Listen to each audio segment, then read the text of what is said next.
Ya Allah, Ya Allah, Ya Allah, Ya Allah, Ya Allah, Ya Allah, Ya Allah. آپ کی بارگاہ میں قرآن و حدیث کی روشنی میں عوام کو یہ بتایا جا رہا ہے کہ آپ کی عظمت اور شان کیا ہے، آپ کی امامت کا مقام کیا ہے، اور آپ کی ہی خلافت کے سلسلہ میں آج کے جمعۃ المبارک میں چند باتیں قرآن و حدیث کی روشنی میں آپ حضرات کے گوش گزار ہوں گی۔ اللہ کریم ہم سب کو قرآن و حدیث سن کر اس پر مکمل طور پر عمل کی توفیق عطا فرمائے۔ پہلے دن ہی میں نے بتایا تھا کہ یہ وہ نفوس قدسیہ ہیں کہ جن کے احسانات، جن کی نیکیوں کا بدلہ اور دین اسلام پر ان کے اتنے احسانات ہیں کہ اللہ کے محبوب علیہ الصلاۃ والسلام نے فرمایا کہ میں دنیا میں اپنی زندگی کے اندر ہر ایک کے احسان کا بدلہ چکا کر جا رہا ہوں۔ میرے ابو بکر صدیق کے مجھ پر اتنے احسانات ہیں کہ میں ان کو ان کا بدلہ قیامت کے دن اللہ کی بارگاہ سے دلواؤں گا۔ صرف حاضری مقصد ہوتا ہے، ورنہ ان کی زندگیاں، ان کی سیرتیں اور خدمات دین احاطہ تقریر میں، احاطہ بیان میں نہیں آ سکتی۔ قرآن پاک کے اندر اللہ کریم نے فرمایا الذین ان مکناہم فی الارض، وہ لوگ کہ جب انہیں اللہ تعالیٰ حکومت عطا فرمائے، غلبہ عطا فرمائے، سرداری عطا فرمائے، اقاموا الصلاۃ، تو وہ نماز قائم کریں، وآتوا الزکاۃ، اور زکوٰۃ دیں، وامروا بالمعروف، نیکیوں کا حکم دیں، ونہوا عن المنکر، اور برائیوں سے لوگوں کو روکیں۔ چار باتیں اللہ کریم نے آیت کے اس حصے کے اندر ذکر فرمائی۔ آپ جانتے ہو قرآن ضابطہ حیات ہے، ازل سے اس کے احکامات، اس کے قوانین، اس کے اصول نافذ العمل ہیں اور ابد تک نافذ العمل رہیں گے۔ اسمبلی پارلیمنٹ کے اندر قوانین آئے دن بدلتے ہیں، یہ قانون ختم ہو گیا، اکثریت نے دوسرا قانون لاگو کر دیا، لیکن قرآن کے قانون ایسے ہیں کہ جب سے نازل ہوا اسی طرح نافذ العمل ہے، اب بھی ہے اور قیامت تک اس کے قانون لاگو ہیں، نافذ العمل۔ کوئی کہے کہ میں اس کا قانون بدل کر کوئی دوسرا قانون لے آؤں گا، چاہے وہ اکثریت سے ہی منظور ہو جائے، پھر بھی ایسا شخص چاہے حکمران ہو، وزیر ہو، مشیر ہو، گورنر ہو، دائرہ اسلام سے خارج ہو جاتا ہے۔ اس واسطے صرف ایک یہ کتاب ہے کہ جیسے نازل ہوئی، جس طرح اس کے حکم پر عمل لازم اور واجب تھا، اب بھی اسی طرح واجب ہے اور قیامت تک اسی طرح واجب رہے گا۔ پروردگار عالم نے اس آیت کے حصے میں چار باتوں کا ذکر فرمایا۔ میں عرض کر رہا تھا قرآن مکمل کتاب ہے، قرآن کے اندر مکمل اصول ہیں اور قرآن کے اندر مکمل اور اکمل قوانین کا ذکر ہے۔ ضروریات زندگی کی جتنی باتیں تھیں جن جن کی کائنات کو ضرورت تھی اللہ کریم نے قرآن کی صورت میں اپنے محبوب پر نازل فرما دی۔ عمل باقی ہے، اللہ کے محبوب نے عمل کیا، صحابہ نے عمل کیا، اہل بیت اطہار عمل کرتے رہے، تابعین تبع تابعین، مسلمانان عالم اس کتاب کے قوانین پر عمل پیرا رہا، اور جس نے بھی اس کو مٹانے کی کوشش کی، صرف ایک مثال دوں گا، ہلاکو خان بڑا نام ہے، ظلم کی داستان میں بڑا نام ہے، کہ جس نے عراق پر حملہ کیا تھا اور اس نے اعلان کیا اپنے سپاہیوں کو، فوج کو، گلی گلی، مسجد مسجد، گھر گھر بھیج دیا کہ جتنے قرآن کے نسخے ہیں وہ جہاں سے ملے انہیں لے کر آؤ۔ جتنے قرآن کے نسخے تھے سپاہی لے کر آئے، اس نے ڈھیر لگایا اور سب کو جلا کر کلمہ یہ کہا کہ اب میں دیکھوں گا کہ مسلمان کس کی تلاوت کریں گے، اور ظلم کا بازار اس طرح گرم کیا کہ حفاظ کو بھی شہید کر دیا۔ جب اس نے تخت پر بیٹھ کر کہا کہ اب میں دیکھوں گا کہ مسلمان کس کی تلاوت کریں گے، ان شہیدوں میں سے 7 یا 8 سال کا بچہ کھڑا ہوا تو الحمدللہ سے آغاز کیا، والناس پر اختتام کر دیا۔ اس نے اپنے سپاہیوں سے پوچھا یہ کیا پڑھ رہا ہے؟ تو انہوں نے کہا جس قرآن کو تو سمجھتا ہے میں نے ختم کر دیا، یہ بچہ اسی کی تلاوت کر رہا ہے۔ کتابیں تو نے کتابی شکل کو تو نے جلا دیا، اور اتنا جلایا کہ دریا کے پانی کا رنگ بدل کر سیاہی میں منتقل ہو گیا،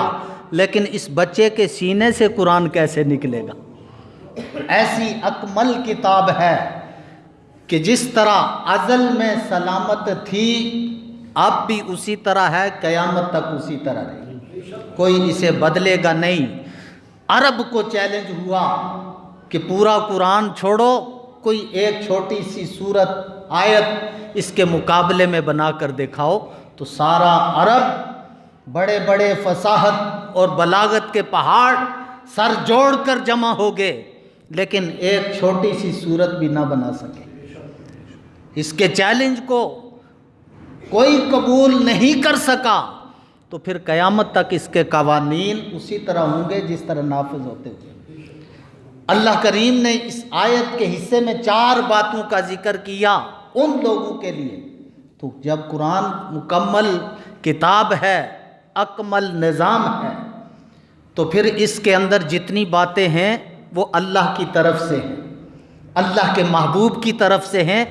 اور اس کو ماننے والوں پر واجب ہے کہ اس پر عمل کریں۔ 4 باتیں جب یہ کتاب مکمل ہے تو اس کے اندر نظام حکومت بھی اللہ نے ذکر فرما دیا۔ 4 باتیں، اسلامی حکومت کی نشانی کیا ہونی چاہیے، حکمران کیسا ہو، اس آیت کے حصے میں اللہ کریم نے ذکر فرما دیا۔ الذین ان مکناہم فی الارض، کہ وہ لوگ جنہیں حکمرانی عطا کروں، وَتُعِزُّ مَن تَشَاءُ وَتُذِلُّ مَن تَشَاءُ، اسی کی طرف سے حکمرانی بھی ہے، اسی کی طرف سے یہ سرداری بھی ہے۔ فرمایا کہ جب انہیں حکمرانی ملے تو پہلا کام یہ ہے اقاموا الصلاۃ، نماز قائم کریں۔ دوسرا کام یہ ہے وآتوا الزکاۃ، زکوٰۃ دیں۔ اور تیسری نشانی اسلامی حکومت اور حکمران کی وَأَمَرُوا بِالْمَعْرُوفِ، نیکیوں کا حکم دیں۔ اور چوتھی علامت اور نشانی اسلامی حکمران اور اسلامی حکومت کی یہ ہے وَنَهَوْا عَنِ الْمُنْكَرِ، کہ وہ برائی کے کاموں سے لوگوں کو روکیں۔ اگر آپ بادی النظر دیکھیں تو ایسا حکمران آج دنیا کے اندر ہمیں کوئی دکھائی نہیں دیتا۔ اگر ہم تلاش کرتے کرتے تاریخ تفاسیر کا مطالعہ کرتے ہوئے اس مقام پر پہنچتے ہیں کہ ہاں جو قرآن نے ذکر فرمایا ایک دور تھا کہ ایسے حکمران زمین پر موجود تھے، اور ان حکمرانوں کے اندر سر فہرست جس کا نام آتا ہے وہ سیدنا ابو بکر صدیق رضی اللہ تعالیٰ عنہ کی ذات ہے۔ کہ آپ جب تخت پر بیٹھے، آج ہمارے وزیر بھی تخت پر بیٹھتے ہیں، سمجھانے کے لیے، تنقید نہیں، میں نے آپ کے سامنے قرآن کی تلاوت کی ہے، اسی قرآن کو سمجھا رہا ہوں۔ آج اگر کوئی بے عمل اور نشئی قسم کا شرابی زانی ہم ووٹ ڈالتے ہیں وہ کامیاب ہو جاتا ہے تو زمین پاؤں سے نکل جاتی ہے اور وہ ڈھینگے مارنا شروع کر دیتا ہے، ہم جیسا کون، ہمارے بغیر حکومت کیسے چل سکتی ہے، ہم ہیں تو حکومت قائم ہے، اگر ہم نہ ہوں تو حکومت نہیں چل سکتی۔ لیکن ایسے لوگوں کے لیے قرآن اعلان کرتا ہے کہ خلفائے راشدین کی زندگیوں کا مطالعہ کرو، ان کے خطبے پڑھو، ان کے نظام کو سامنے رکھو، سمجھو، اور انہوں نے جو خلافت اور حکومت ملنے کے بعد اپنی سیرت لوگوں کے سامنے رکھی، اس کا مطالعہ کر کے اس پر عمل کرو۔ آئیے قرآن کی روشنی میں، حدیث مصطفیٰ کی روشنی میں ہم دیکھتے ہیں کہ سیدنا ابو بکر صدیق رضی اللہ تعالی عنہ جب مسند خلافت پر فائز ہوئے، خود الیکشن نہیں لڑا، بلکہ صحابہ کا قول یہ ہے کہ جس ہستی کو، اور مولا کائنات علی المرتضیٰ کا فیصلہ یہ کہ جب صحابہ نے پوچھا، لوگوں نے پوچھا کہ حضرت ابو بکر صدیق کی خلافت کے بارے میں آپ کا کیا فرمان ہے، کیا خیال ہے، تو مولا کائنات کا فیصلہ آج بھی حدیث کی کتابوں میں موجود ہے۔ آپ نے فرمایا، پوچھنے والوں، جس شخصیت کو، جس ذات کو محبوب خدا نے دینی امور کے اندر ہمارا امام چنا ہے، آج ہم اسی کو دنیاوی امور کے اندر اپنا امام مانتے ہیں، اپنا سردار مانتے ہیں، اپنا حکمران مانتے ہیں۔ جب آپ مسند خلافت پر فائز ہوئے تو لوگوں کو تب سمجھ آئی کہ مولا کائنات کا یہ فیصلہ کتنا وزنی ہے، پہلے کسی کو نہیں پتا تھا۔ شاید یہ غلط ہوا کہ ابو بکر صدیق خلیفہ بن گئے، فاروق اعظم کو بننا تھا، کسی اور صحابی کو بننا تھا۔ یہ بات وہی سمجھتا تھا جس کے بارے میں اللہ کے محبوب نے فرمایا، میں علم کا شہر ہوں اور میرا علی اس کا دروازہ ہے، اور فرمایا کہ اے میرے صحابہ، مجھ کو ماننے والوں، اے مسلمانوں، میری بات کو سمجھو،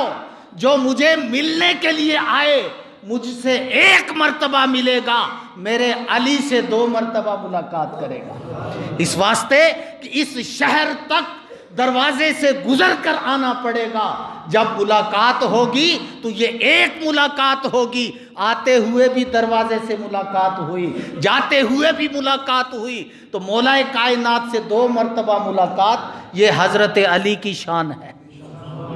آپ نے فیصلہ سنایا، پھر اس فیصلے کی پاسداری حضرت سیدنا ابو بکر صدیق رضی اللہ تعالی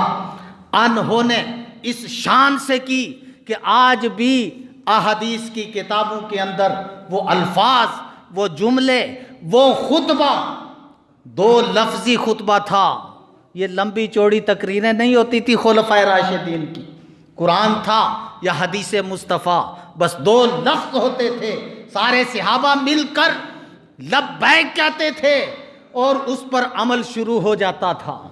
2 لفظی ایک خطبہ حضور کے وصال پر، ختم نبوت پر ابو بکر صدیق نے دیا کہ جب آپ کو خبر پہنچی تو صحابہ حضور علیہ السلام کی چارپائی کے آس پاس جمع ہیں، پچھلے جمعے میں آپ نے ذکر سن لیا، اور ابو بکر صدیق آئے تو آپ نے آ کر ختم نبوت پر پہلا خطبہ دیا۔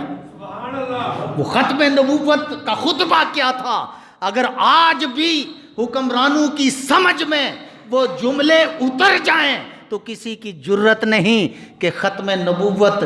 کی خلاف ورزی کرے یا توہین رسالت کرے یا کسی جگہ پر خاکے بنائے جائیں. پتہ یہ چلا نہ مسلمان حکمرانوں کو خطبے یاد ہیں، وہ باتیں چھوڑ دی گئی اور مغرب کی تعلیم کو اپنایا گیا.